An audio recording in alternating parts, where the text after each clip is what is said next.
Kompas TV, independen, terpercaya.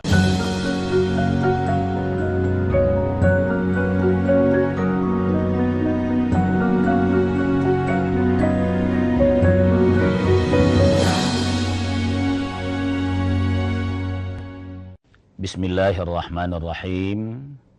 Assalamualaikum warahmatullahi wabarakatuh. Alhamdulillahi rabbil alamin. Al-ghani 'anis syukri syakirin. Wal ghani 'anil hamdil hamidin. Al-qail a'udzu billahi minasy syaithanir rajim. Wa min ayatihi manamukum bil laili wan nahar. Wa ibtigha'ukum min fadli inna fi dzalika laayatin liqaumin yasma'un. Wassalatu wassalamu ala asyrafil anbiya'i wal mursalin wa ala alihi wa ashabihi ajma'in, amma ba'd. Alhamdulillah, lapang dada kita bersyukur kehadirat Allah Subhanahu wa taala. Karena subuh pagi hari ini kita sehat walafiat setelah kita memenuhi perintah Allah untuk beristirahat dan tidur malam dengan baik. Segar kita pagi hari ini, insya Allah. Salawat dan salam atas junjungan kita Nabiullah Muhammad sallallahu alaihi wasallam. Pemirsa sekalian kaum muslimin yang berbahagia, tugas hamba Allah itu untuk mengabdi kepadanya dengan baik. Itulah sebabnya Allah dengan segala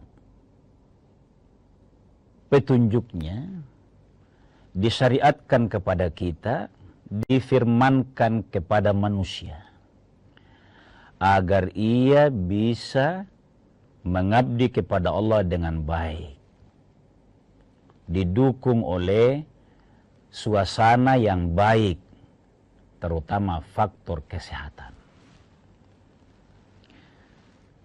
Terkait dengan ini pemirsa sekalian, terkait dengan kesehatan manusia, pagi hari ini kita mau mencoba bertazkirah tentang istirahat. Lebih fokus kepada struktur tema kita, yakni hukum tidur setelah asar, setelah sholat asar. Saya mau jelaskan dulu, apa itu hukum? Itu dulu. Hukum adalah, ada prinsipnya begini. Al-hukmu yaduru ma'al illah wujuban wa adaman. Itu kaidah usul fiqh, bahwa hukum itu akan sangat ditentukan oleh illatnya, oleh penyebabnya. Kalau penyebabnya mengharuskan ada hukum wujuban, maka dia ada. Kalau penyebabnya tidak harus ada hukum, maka tidak perlu ada hukum. Begitu itu. Nah, terkait dengan itu pemirsa sekalian, khususnya tema kita tidur atau hukum tidur setelah asar, kita akan coba angkat ayatnya. Tapi begini pemirsa sekalian, dalam agama kan kita mengenal 5 hukum. Kalau perintah itu maka wujudnya 2. Pertama menjadi mandub, biasa kita istilahkan sunnah. Jadi kalau ada perintah dalam agama baik dari Al-Quran maupun dari sunnah Nabi, dilihat dulu tingkat dari, tapi ini ulama mujtahid yang faham ini. Kita hanya mengikut dan mempelajarinya. Ada tingkatan sunnah, itu perintah. Kemudian ada yang wajib. Kita mau persingkat pemirsa sekalian. Yang ketiga, kalau perintah itu larangan. Kalau larangan itu juga 2 tingkatan. Kalau sangat penting larangan itu, atau orang bilang keras larangan itu, maka posisinya haram. Tapi kalau ringan-ringan, maka dia makruh, itu larangan. Tengah-tengahnya kita mengenal dengan mubah, seiring dengan jaiz. Artinya, boleh saja. Tidak haram, tidak makruh, tidak wajib, tidak sunnah. Nah, dari sini kita mau masuk, bagaimana sebenarnya hukum tidur setelah asar. Saya baca dulu dalilnya. Pada surah Ar-Rum ayat 23, Allah Subhanahu wa taala berfirman, karena dari sini kita berangkat ini. Bismillahirrahmanirrahim. Wa min ayatihi. Salah satu dari tanda-tanda kemahakuasaan Allah, hayati ini. Jadi tanda kemahakuasaan Allah. Apa itu? Manamukum billaili wan nahari. Kamu menikmati, kamu sehat, kamu fresh. Tidur malam hari. Jadi malam hari. Wan nahari, dan siang hari. Nah, dari sini kita akan jabarkan. Kita lanjutkan dulu ayatnya. Wabtigha'ukum min fadlih.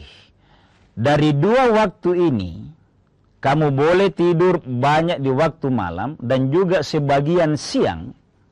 Kamu mencari keutamaan Allah. Di malam hari kamu istirahat, tidur nyenyak, fisikmu segar. Kerja di siang hari. Kalau capek, boleh tidur. Manamukum bil-laili wan nahar. Inna fi dzalika laayatin liqaumin yasma'un. Yang demikian itu pemirsa sekalian. Tidur malam dan juga kerja di siang hari tapi boleh tidur di dalamnya. Tanda-tanda bagi orang yang mau mendengar firman Allah. Kita lanjutkan setelah jeda sejenak.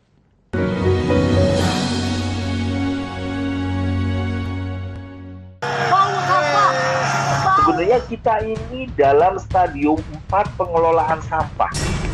Menemukan esensi di balik situasi dan menarik benang merah dari peristiwa. Nelayan segi pencarian turun jauh sebelum adanya pembangunan PLTS. Apakah betul pindahnya universitas menjadi PTNBH itu bisa meningkatkan kualitas? Berkas Kompas, Selasa, pukul 11 malam di Kompas TV.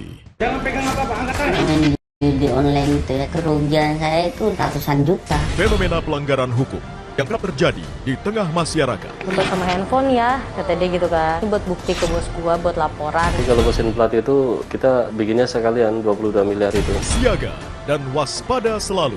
Eki dan Vina dianiaya dan juga dibunuh. Kedua tubuh mereka taruh di sekitar sini. Ikuti Sasaran setiap Rabu pukul 10:30 malam di Kompas TV. Kerjasama yang harmonis dan komunikasi yang intens antara pengusaha dan pemerintah berbanding lurus dengan efektivitas upaya peningkatan ekonomi dan kesejahteraan bangsa. Bilang sama mereka, kami turun. Tapi dalam prosesnya tolong jangan rugikan rakyat. Pahami sudut pandang pelaku usaha dan pemangku kebijakan seputar bisnis dan regulasi. Dengan saudara, saya masih tertarik Dalam Business Talk setiap Selasa pukul 10 malam live di Kompas TV. Sebenarnya kita ini dalam stadium 4 pengelolaan sampah.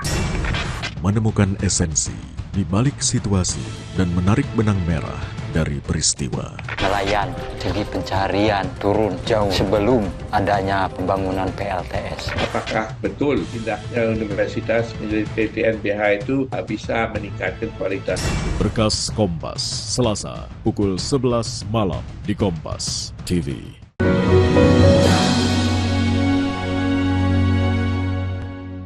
Pemirsa sekalian kaum muslimin yang berbahagia, berdasarkan surah Ar-Rum ayat 23 tadi, ternyata malam dan siang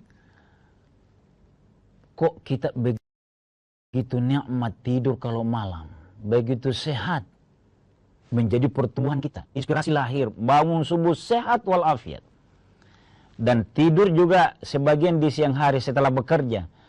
Itu karunia Allah.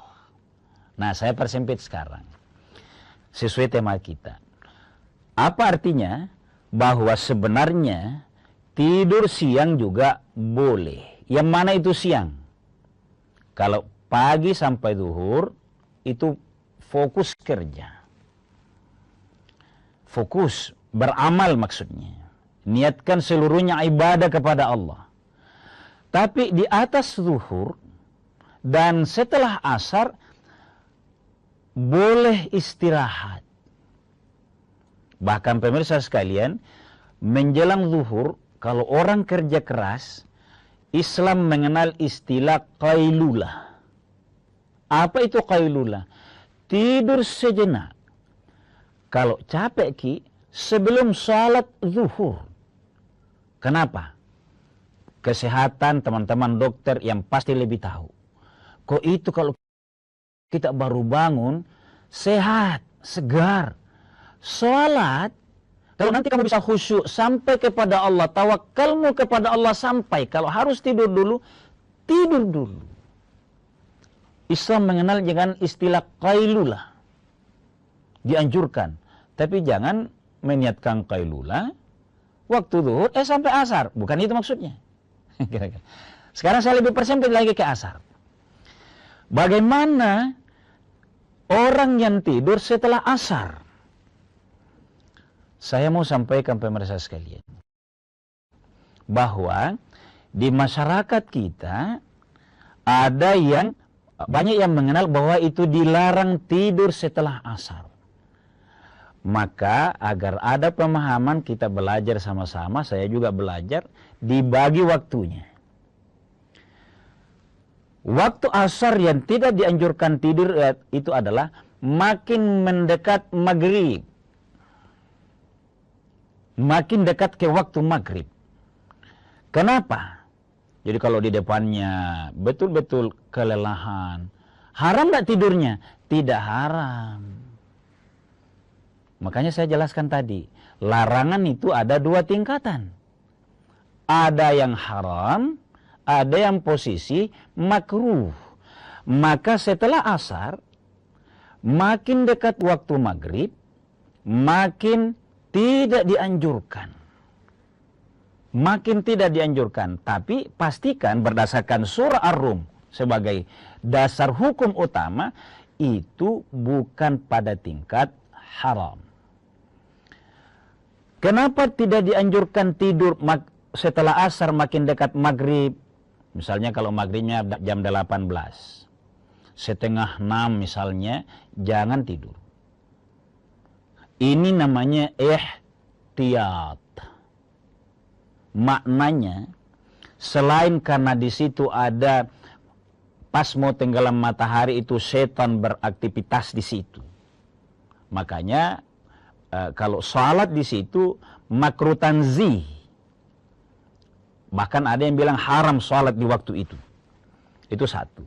Yang kedua, tidur menjelang malam itu akan mengakibatkan kita segar awal malam, maka berpotensi begadang sampai jauh malam. Maka dampaknya akan sulit tidur sebelum jauh malam. Ini maknanya ini. Dilihatnya di sini nih. Logis sekali nih. Tidur jelang maghrib. Azan maghrib baru bangun, segar sekali dia itu. Maka kesegaran ini akan menyebabkan kita kuat beraktivitas, menyebabkan. Jadi ada kausalitinya di situ sehingga ditanzihkan, dimakruh tanzihkan tidur setelah asar itu. Karena akan jauh malam baru tidur, maka kalau jauh malam tidur, sangat terbuka peluang untuk tidur melebihi awal subuh. Itu pemirsa sekalian. Maka izin saya mau lengkapi alasan ini, penyeimbangan bahwa memang tapi diteliti oleh pakar kita, cendekiawan hadis kita di Fakultas Usuluddin misalnya di perguruan tinggi Islam, ada dua hadis yang mengantar kita dan tidak boleh berhenti sampai di situ. Ada hadisnya begini. Nabi bersabda, ajibtu liman ama wa nama ba'dal asri. Saya heran, kata Nabi ini. Ada memang hadisnya ini ya, tapi kualitasnya tidak thiqah. Makanya tidak menjadi pedoman utama. Tapi mendukung tadi alasan kesehatan. Nabi bersabda seperti ini. Saya heran, kok setelah asar ada orang yang baring-baring. Baring tidur ba'dal asri. Herannya Nabi karena sebenarnya masih kesempatan di situ untuk berolahraga. Kalau belum pulang kantor atau macet di jalan, tidak usah pulang dulu supaya tidak nambah macet di jalan. Tambah-tambah kerja di kantor, apalagi bisa lembur. Ada orang yang karena malas-malasan tidur di situ kalau bukan terlalu capek. Ada memang hadisnya begitu, tapi hadis ini tidak pada tingkat sahih. Perdebatan minimal. Teks hadisnya, kesehatannya saya sebut tadi. Ada lagi yang begini. Man nama ba'dal asri, barang siapa yang tidur setelah asar, fakhtalasa aqluhu fala yalumanna illa nafsah. Siapa yang tidur setelah asar sampai hilang ingatannya. Ingatan itu simbol dari banyak kegiatan yang kelupaan. Yang paling mudah saya sebut lupa absen, misalnya lupa cek log. Misal ini contoh saja, mewakili kegiatan yang lain, lupa. Maka kalau ada sesuatu yang luput dan itu penting, berhenti kerja dia lupa. Siap-siap untuk malam juga dia lupa. Dia hanya tidur terus. Maka fala yalumanna illa nafsa, kalau ada akibat negatif tidur setelah asar itu, maka jangan menyesali orang lain. Sesalilah dirinya.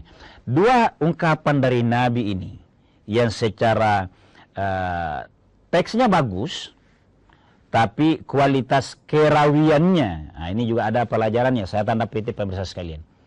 Hadis itu diklasifikasikan oleh para ahli, tidak melulu teksnya yang bermasalah, tapi kadangkala perawinya dipersoalkan. Nah hadis ini tidak pada tingkat sahih. Itulah yang menyebabkan keheranan Nabi orang tidur setelah asar dan larangan untuk menyesal itu menjadi tidak larangan yang kuat. Tidak menjadi dosa kalau ada orang yang tidur, dengan catatan dia atur tadi jarak waktu sholat asarnya dan jangan dekat-dekat maghrib. Kita lanjutkan setelah jeda sejenak.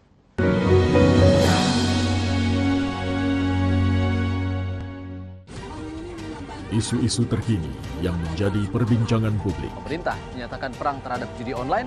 Judi online adalah penipuan. Problematika yang muncul di sekitar kita. Belum ada tampang pasir. Sebelum salat duhur kita sudah pulang, sudah dapat tak 15 kilo. Semarang mempertanyakan perbedaan keterangan antara kronologi polisi dan saksi di Dibahas, lokasi kejadian. diulas lugas dalam 60 menit special report setiap minggu pukul 6 petang di Kompas TV. Sebuah penelusuran jurnalistik. Investigasi untuk mencari bukti dari peristiwa-peristiwa yang mengundang polemik. Dipo Investigasi setiap Senin pukul 8:30 malam di Kompas TV.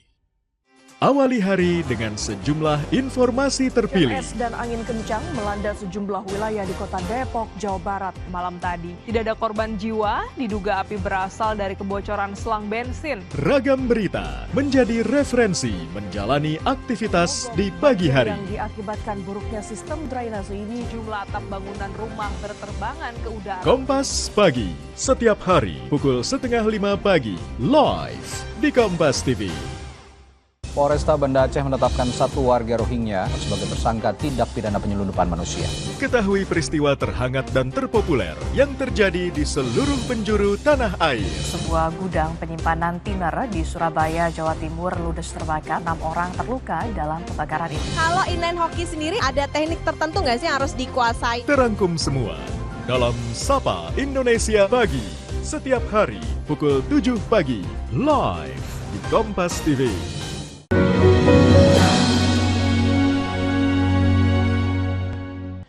Pemirsa sekalian kaum muslimin yang dimuliakan oleh Allah Subhanahu wa taala, subuh atau pagi hari ini kita mencoba mengangkat tentang hukum tidur setelah asar.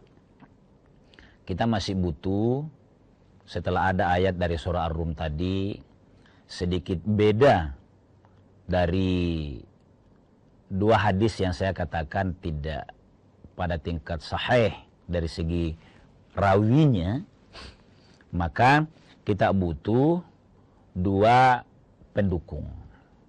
Pendukung pertama, imam atau ulama-ulama besar yang punya kapabilitas, yang masyhur, diakui minimal yang sezamannya.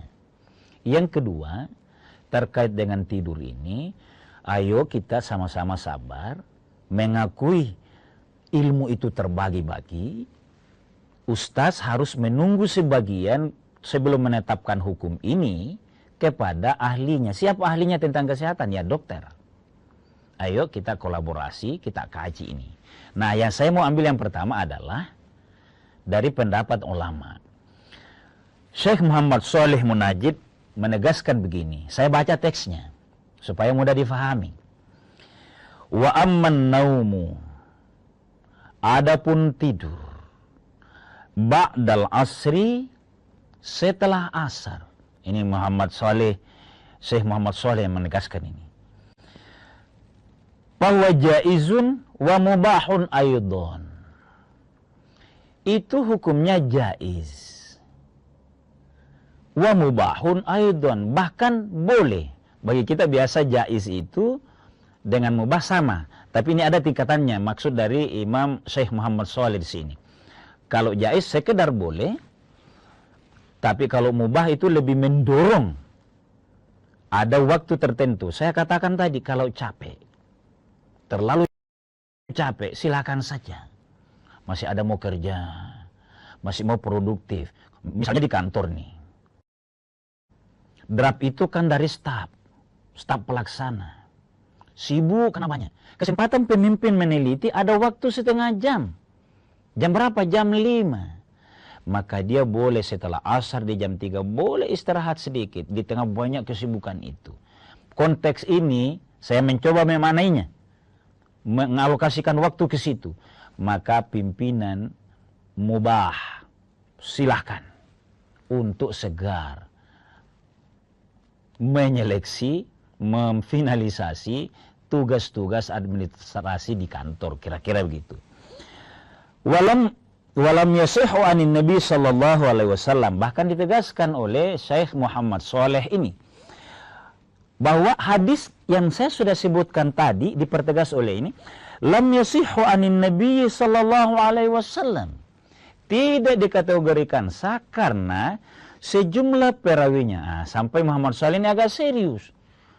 Bisa diduga ada zaman sebelum Syekh Shalih ini memakruhkan tanzi, apalagi mengharamkan tidur setelah asar. Maka dia kencang pelarangannya, penegasannya bahwa boleh saja. Nahyun anin naumi fi hadzal waqti. Nah, pemirsa sekalian, tema singkat kita ini hukum tidur setelah asar, kita sudah sebutkan ayatnya. Dengan pendapat ulama juga sudah ada bahwa boleh saja. Saya kasih tengah dan memang ada pendapat dari, saya baca-baca, bahwa dampak dari tidur setelah asar, saya sudah ada mukadimahnya tadi, tapi akan menyebabkan segar fisik kita awal dan jelang tengah malam. Dampak ini Kalau mengakibatkan kita menjadi jauh malam baru bisa tidur, sangat berpotensi kita telat bangun untuk ibadah sebelum subuh sampai sholat subuh. Nah, akan membuat kita mencari, sengaja begadang. Tapi ayo ingat lagunya Rhoma Irama. Begadang jangan begadang kalau lagi tidak ada perlunya. Tapi kalau ada yang penting, ada urusan umat, urusan maslahat bersama, yang mengharuskan ya begadang. Ini maksudnya jangan menjadi rutin begadang, menjadi rutin juga tidur sore mengakibatkan begadang malam, kalau tidak ada illat tadi. Jadi bagaimana mendudukannya, Ustaz? Dudukannya begini. Kalau secara terjadwal seorang manajer, ada jadwal pertemuan antara pimpinan, dipastikan ada malam, diperlukan kesegaran, maka masuk pendapatnya Syekh Muhammad Saleh, silakan tidur aja sore untuk istirahat. Agama, cantiknya agama kita Islam ini, tidak ada wa ma ja'ala alaikum fid dini min harajin. Tidak ada dalam Islam ini yang menyebabkan kita selalu sempit. Nikmatilah ajaran agama ini. Lakoni hidup ini dengan baik. Dengan mencoba, ya bahasa saya, baca literasi. Baca Al-Quran. Jangan baca hanya hadis tadi, lupa ke pokoknya. Tapi baca pokoknya, lihat juga kondisi. Makanya saya tadi secara terbuka, ayo. Kami para pelajar, para ustaz muda, jangan patuh hukumnya ini, larangan ke atau sekaligus boleh, tanpa menunggu berkonsultasi kepada ulama yang lain. Siapa ulama yang lain? Kesehatan, din atau teman-teman dokter yang bisa mengkaji ini dampak waktu tidur itu masing-masing.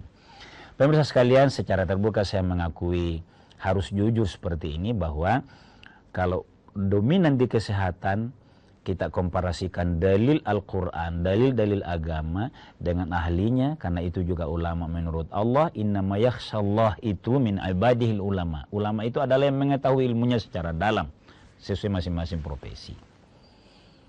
Untuk itu pemirsa sekalian, hukum tidur setelah asar tidak pada tingkat haram, dia hanya memberikan kesempatan kepada kita untuk mengkondisikan secara baik, melihat dampaknya dan kerja-kerjanya. Terbatas tentu pemirsa sekalian, mohon maaf atas segala kekurangan. Hadanallahu wa iyyakum ajma'in. Wassalamualaikum warahmatullahi wabarakatuh.